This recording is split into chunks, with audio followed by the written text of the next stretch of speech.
The contract trembled in my hands. My name was printed in bold. Target, eliminate immediately. Signature, my husband. The most dangerous man alive had just ordered my death. They say fear has a scent.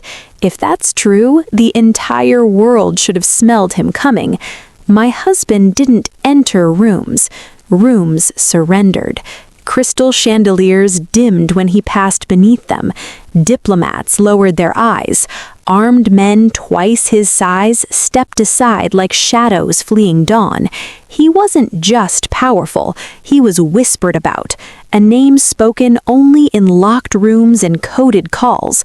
The kind of man nations denied existed. And somehow he chose me. No one understood why. Not the media, not the underworld, not even my own family. The same family who handed me to him like tribute wrapped in silk and silence. It was supposed to be a political alliance, a debt repaid, a life traded. I expected cruelty, coldness, ownership.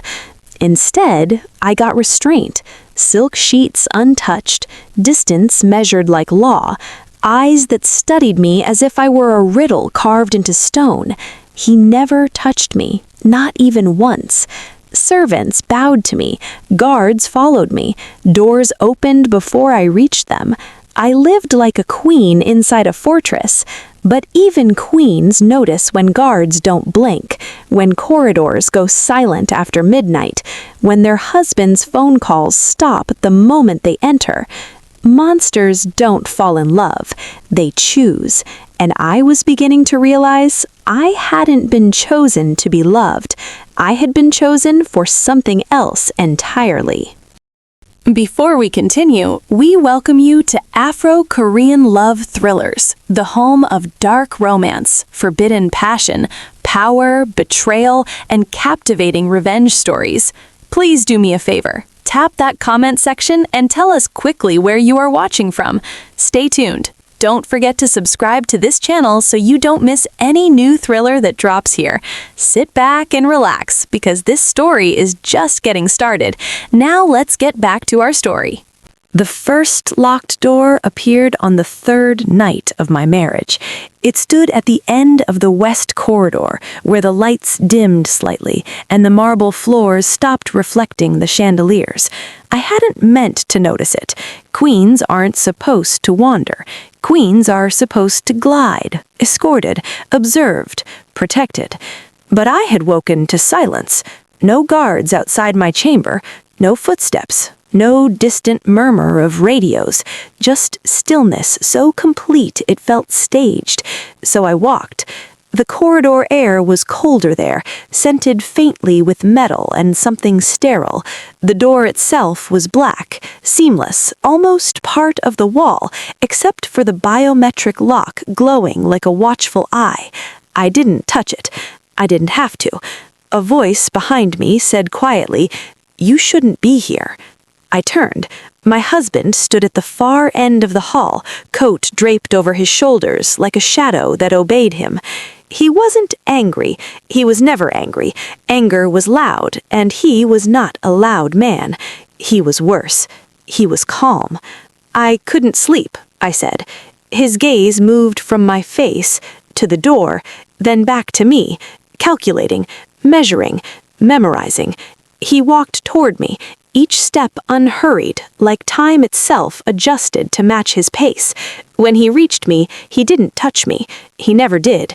But the air changed, tightened, as if even oxygen needed permission to stay near him. "That wing is restricted," he said. "To your wife? To everyone. Not defensive, not harsh, just final." Something inside my chest shifted. "What's in there?" Silence. Downstairs, somewhere far below us, a clock chimed midnight. The sound echoed up the corridor like a warning bell. "Things that don't concern you," he answered. It should have sounded dismissive. Instead, it sounded like a verdict.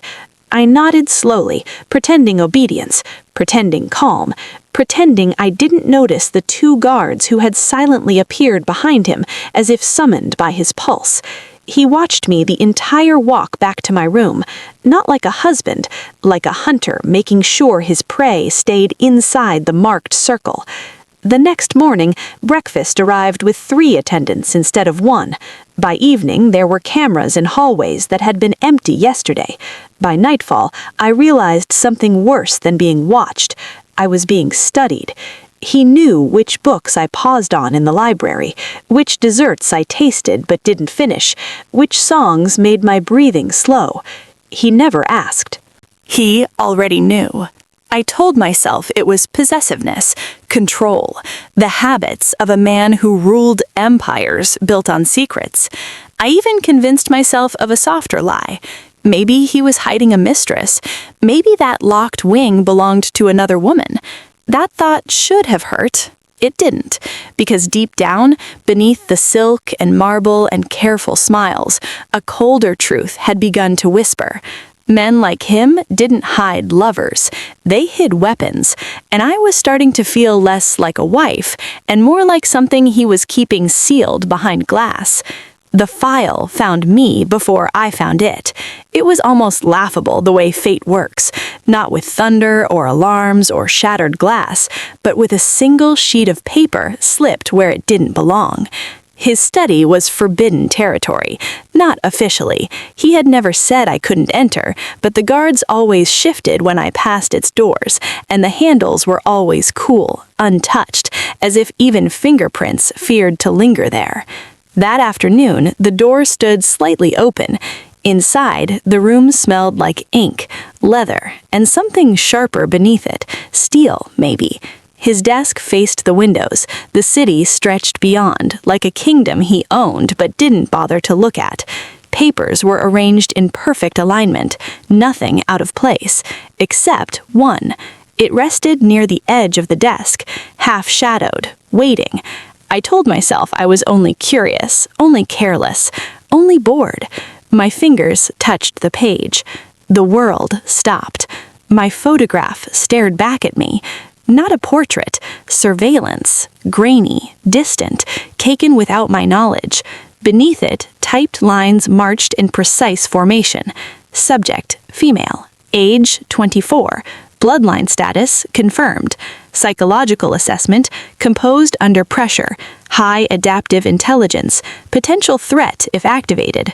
My pulse thudded once, hard. I kept reading. Dates, locations, observations, notes about my habits, my posture, my sleep patterns, the way I tilted my head when listening, the foods I favored, the books I reread, even the nights I cried after nightmares' shadows faded. He knew everything, not guessed, documented. My hand trembled as I reached the final page. At the bottom sat a line, termination authorization. Below it, blank space, no signature, no ink, no mercy. He hadn't signed it yet. The words left my lips before I realized I'd spoken. A soft sound behind me answered, leather shifting. I turned slowly. He stood in the doorway, not surprised, not angry, not even curious, just watching. My husband's gaze dropped briefly to the file in my hands, then returned to my face with the same calm expression he used when negotiating wars. "Did you find what you were looking for?" he asked. My throat tightened. "Why is my life in your desk?" Silence stretched, thin as piano wire. He stepped inside, closing the door with a quiet click that sounded louder than gunfire. Every instinct told me to run. My feet didn't move. He stopped a few steps away, close enough that I could see the faint silver thread in his dark eyes, the one people whispered about in terrified rumors, the mark of a man who had ordered empires erased and watched it happen without blinking. "The world is full of dangerous things," he said softly. "Some are obvious." His gaze held mine. "Some aren't." My fingers tightened around the paper. Am I one of them? Another pause, another calculation behind those unreadable eyes. "You," he said, "are something far more complicated than danger. Not denial, not reassurance. Truth shaped like a blade." I swallowed. Then why does this say you're supposed to kill me? His expression didn't change, but the air did. And for the first time since marrying the most feared man alive, I understood something that made my blood run cold. He wasn't deciding whether I should die. He was deciding when. I didn't sleep that night. Not because I was afraid of him, because I was afraid of myself. Fear sharpens you. It turns every breath into a measurement, every sound into a signal. By dawn, I knew which floorboards whispered, which cameras blinked half a second slower than the rest, which guards watched me like duty, and which watched me like orders. I was no longer a wife. I was a variable. He proved it at breakfast. Sunlight poured across the long table, turning the silverware into thin blades of light. He sat at the head, composed as ever, reading reports that probably decided who lived and who vanished before lunch. I watched him over my teacup, memorizing the man who might sign my death. "You didn't eat dinner," he said, without looking up. Not a question. "You noticed." I notice everything that belongs to me. The words should have sounded possessive. They sounded like classification. Before I could answer, a sharp voice cut across the room. One of his lieutenants, young, arrogant, careless in the way men are when they forget death has ears, laughed under his breath. "Boss, with respect, all this security for her? She doesn't look dangerous." The room froze. Not metaphorically. Literally. Forks paused mid-air. A guard's radio crackle died mid-static. Even the curtains seemed to stop moving. My husband lowered his paper. Slowly. He didn't raise his voice. He didn't frown. He didn't even look annoyed. He just looked at the man. That was enough. "What?" he asked quietly. "Did you just say?" The lieutenant swallowed. "I meant no disrespect. I only meant—" "I heard what you meant." He set the paper down with surgical precision and arose from his chair. The movement was unhurried, elegant, final. He crossed the distance between them like a verdict approaching sentencing. No one breathed. I told myself this wasn't about me, until he spoke again. "My wife," he said softly, "is the only person in this room you will address with reverence." The lieutenant nodded quickly. "Of course, sir." "Of course," my husband repeated, then almost gently, "Leave." The man didn't hesitate. He fled. Silence flooded back in. My husband turned to me, and just like that, the violence vanished from his presence, as if it had never existed, as if I had imagined it. "Drink your tea before it cools," he said. My fingers tightened around the cup. "You threatened him. I corrected him. For me. For what is mine." There it was again. Not affection. Ownership. Yet something twisted inside my chest that didn't feel like fear, because men who planned to kill you usually defended you first, unless protecting me was part of the hunt, unless he needed me alive long enough to choose the perfect moment.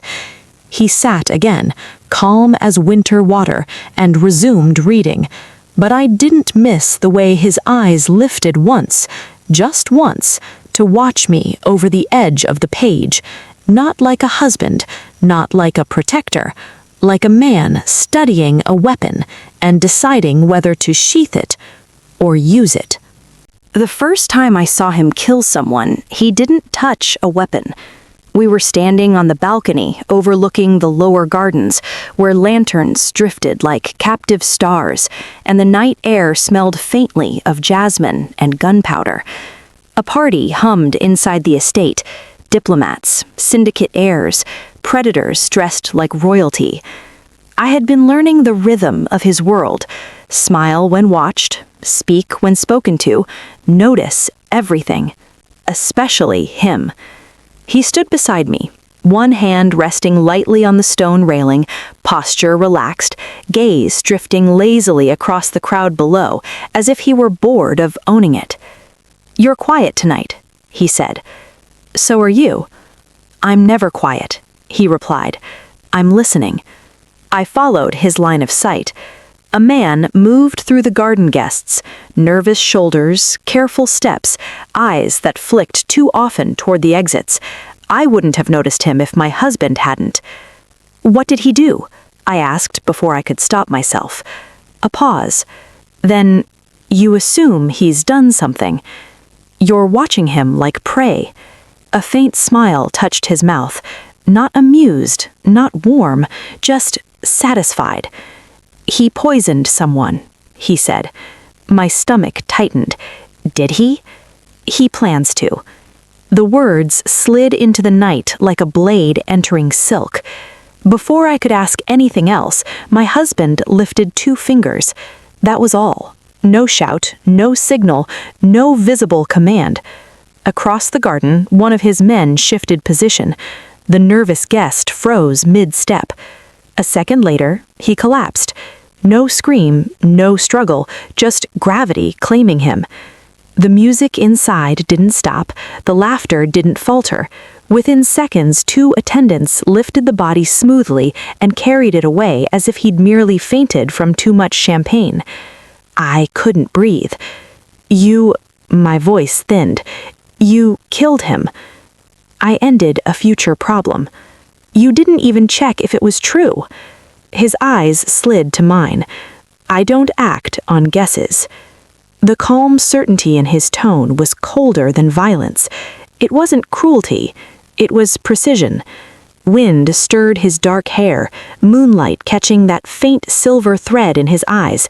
The mark whispered about in underground circles, the sign that you were looking at the man governments denied and criminals feared. The assassin they warned you about. I should have stepped back. I didn't, because he was watching me now. Not the garden, not the guards, not the shadows. Me. Measuring, memorizing, deciding. "Does that frighten you?" he asked quietly. The truth trembled on my tongue. Yes. No. Both. Instead, I said, "Should it?" Another pause. Then he reached out, not to touch me, just to brush an invisible speck of dust from my sleeve. The gesture was careful, controlled, almost gentle. "It should frighten everyone," he said. His hand lowered. "But not you." The certainty in his voice should have comforted me. Instead, ice slid slowly down my spine. Because men like him didn't make exceptions, they made calculations. And standing there under the moonlight, with a corpse cooling somewhere below us, and his gaze fixed like a crosshair on my face, I realized something that made my pulse stumble. He wasn't wondering if I was dangerous, he already knew. The question was I dangerous to him or for him? The contract appeared 3 nights later. Not in his study, not in a locked room, not hidden behind biometric steel. It was waiting on my pillow. I knew immediately it wasn't a mistake. The paper was thick, expensive, the kind used for decisions that rewrote lives. My name stood centered on the page in bold, unforgiving ink. Target. Eliminate immediately. The words didn't blur. My hands didn't shake. Fear didn't come rushing in like it should have. It crept. Slow, precise, intelligent, because I recognized the signature at the bottom before my mind allowed me to read it. His. The stroke of the pen was unmistakable, clean, elegant, merciless. The same signature that sealed treaties, erased empires, ended bloodlines. My husband's name. For a long moment, I just stared. Then I heard the door open behind me. I didn't turn. He walked in like he always did, unhurried, silent, inevitable. I felt him stop a few steps away, close enough that the air shifted around his presence. "You found it," he said. Not surprised, not concerned, certain. My voice came out quieter than I expected. "You signed it?" "Yes." No hesitation, no excuse, no lie. Just truth. I finally turned. Moonlight spilled through the tall windows, carving silver edges along his silhouette. He looked exactly the same as he always did, composed, immaculate, untouchable. The kind of man people begged for mercy from and never received. But his eyes were watching me the way strategists watch battlefields, calculating damage.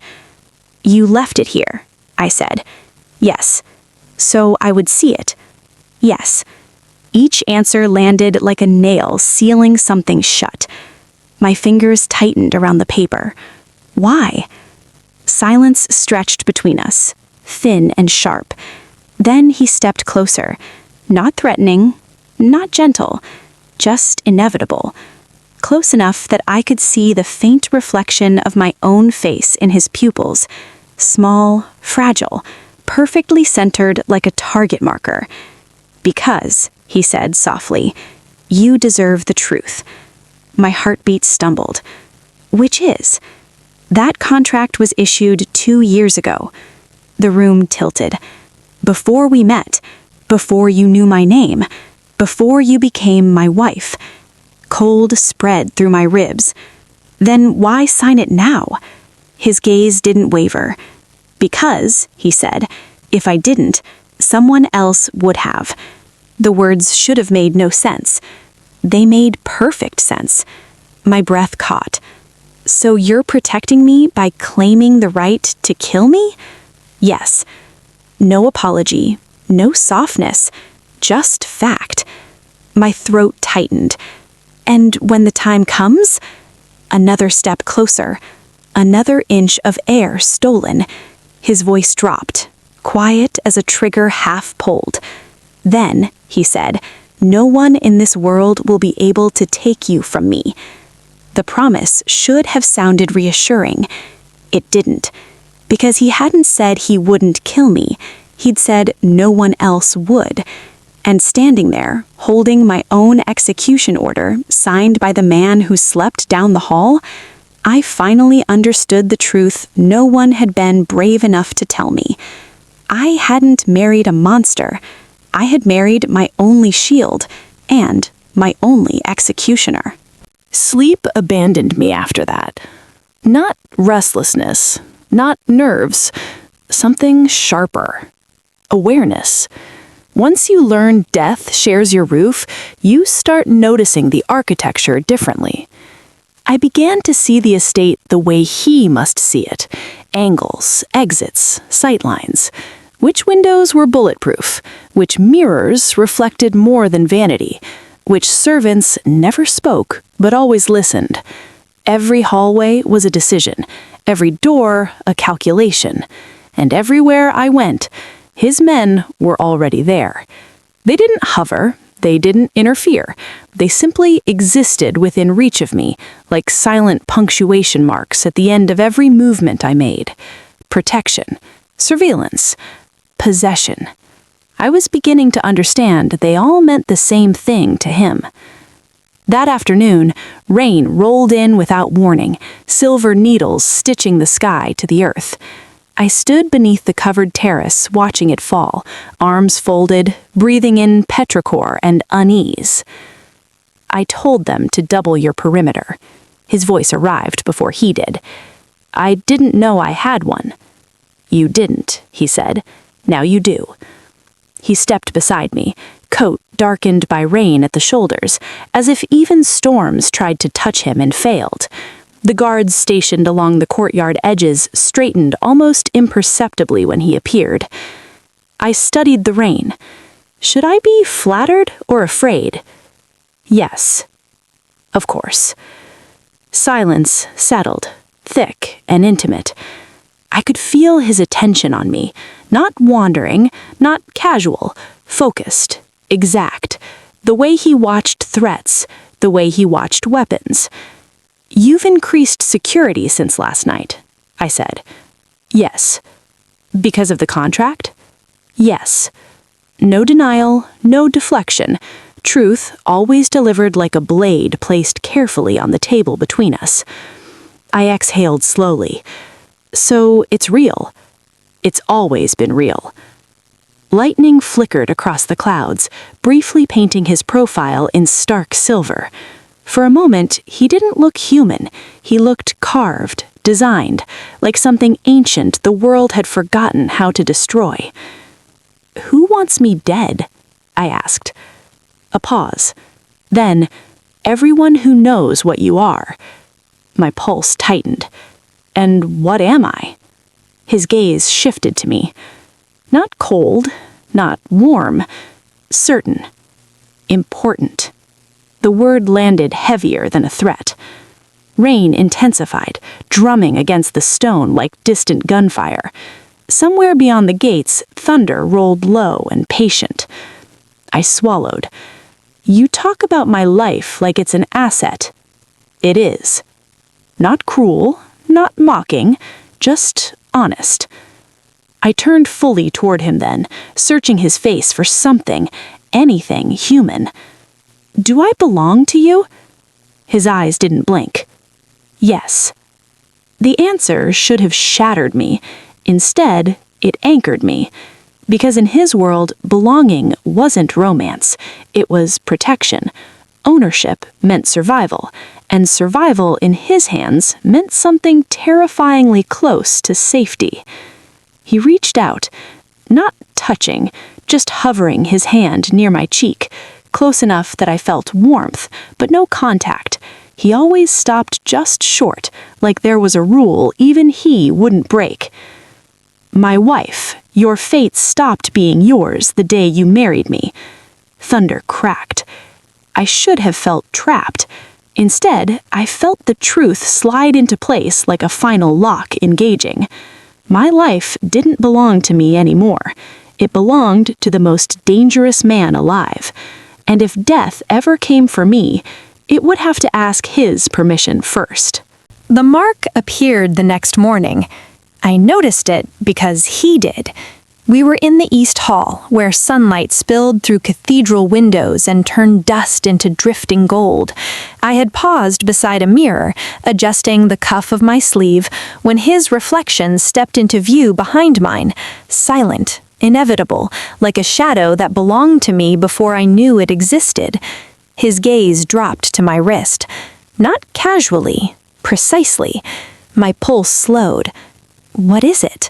He didn't answer. Instead, he reached for my hand, not touching, never touching, but close enough that I felt the heat of him hover over my skin. His eyes narrowed slightly, studying the inside of my wrist as if it were a document he'd read before and suddenly found altered. I followed his stare. There, just beneath the pale blue veins, was a faint symbol, small, ink-dark, intricate, a mark I had never seen before. My breath caught.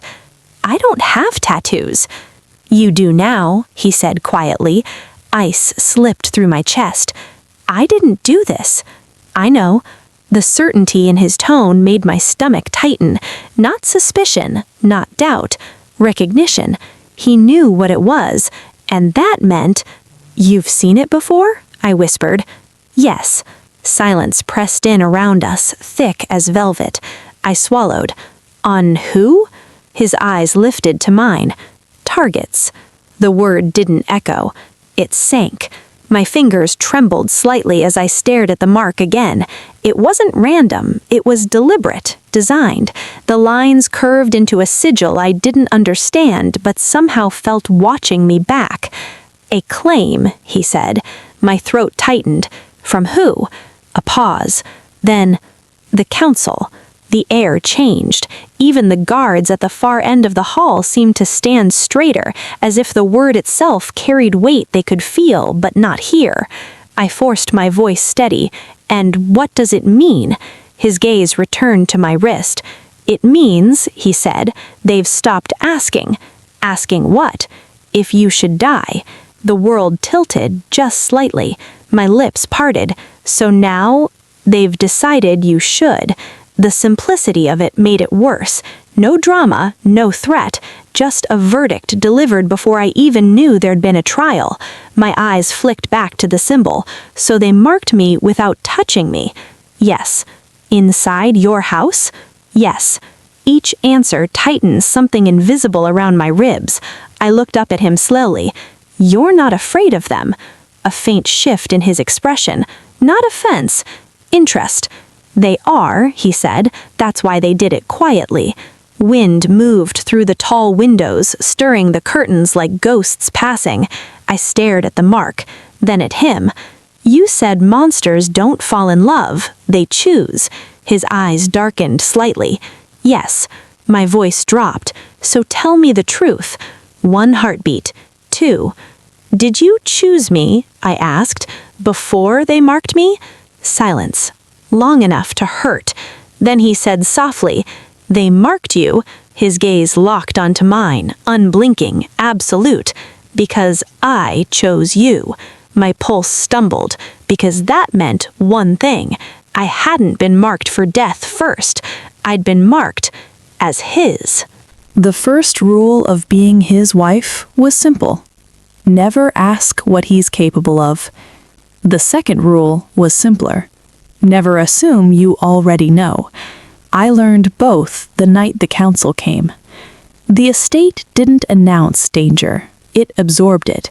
By the time I sensed something was wrong, the change had already settled into the walls, the subtle shift in footsteps, the way radios went silent instead of crackling, the way the guards' eyes stopped scanning and started fixing. Waiting. I stood at the top of the grand staircase when the gates opened. They didn't arrive loudly. No sirens, no convoy spectacle, just black cars gliding through the rain like thoughts no one wanted to admit having. "They're early," someone murmured below. My husband's voice answered, calm as ever. "No, they're late." I hadn't heard him approach.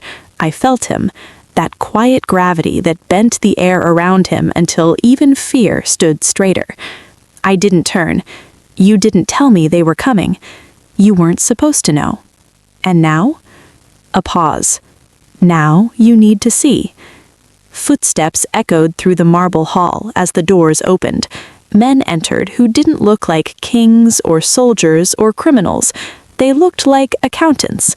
Ordinary faces, polite expressions, measured breathing. Power rarely looks dangerous. It looks inevitable. Their eyes found me immediately. Not curious, confirming. One of them inclined his head slightly. "So this is her?" Not a greeting, an inspection. My husband moved then, descending 1 step so he stood slightly below me, an angle subtle enough that only someone watching carefully would understand what he'd done. He had placed himself between me and them, not shielding, positioning. "Yes," he said, "this is my wife." The words settled like a blade laid gently on a table. Another man stepped forward, older, colder. His gaze flicked to my wrist, where the mark rested faintly beneath my skin. "We wondered when you'd tell her," he said. "I didn't," my husband replied. "You did." A thin smile. "Good, then we can stop pretending." The air thickened. I didn't move, didn't speak. Instinct whispered the same thing it always did around predators. Stillness is survival. The older man's eyes returned to my husband. "You've delayed long enough." Silence. Rain tapped against the high windows like patient fingers. "Your claim is acknowledged. Your marriage is recognized. Your authority is granted." Granted, as if even he required permission to breathe. My husband didn't react. And now," the man said mildly, "you will fulfill your duty." A pause. 1 heartbeat. 2. I felt it then. Not fear. Pressure. like the world itself was leaning in to hear his answer.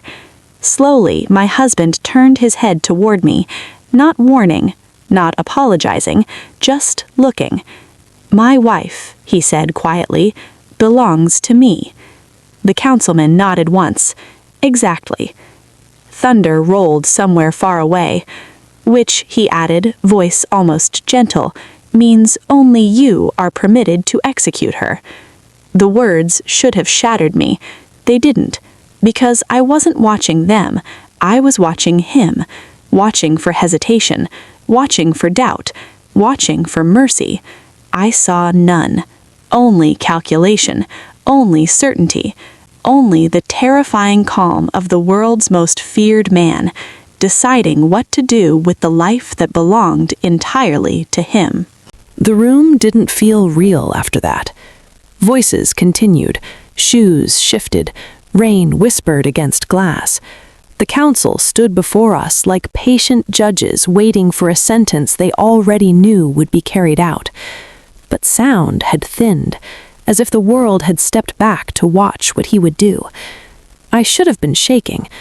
I wasn't, because fear is loud, panic is chaotic, and something about him, about the way he stood there, composed as a drawn blade, forced everything inside me into the same cold stillness he carried so effortlessly.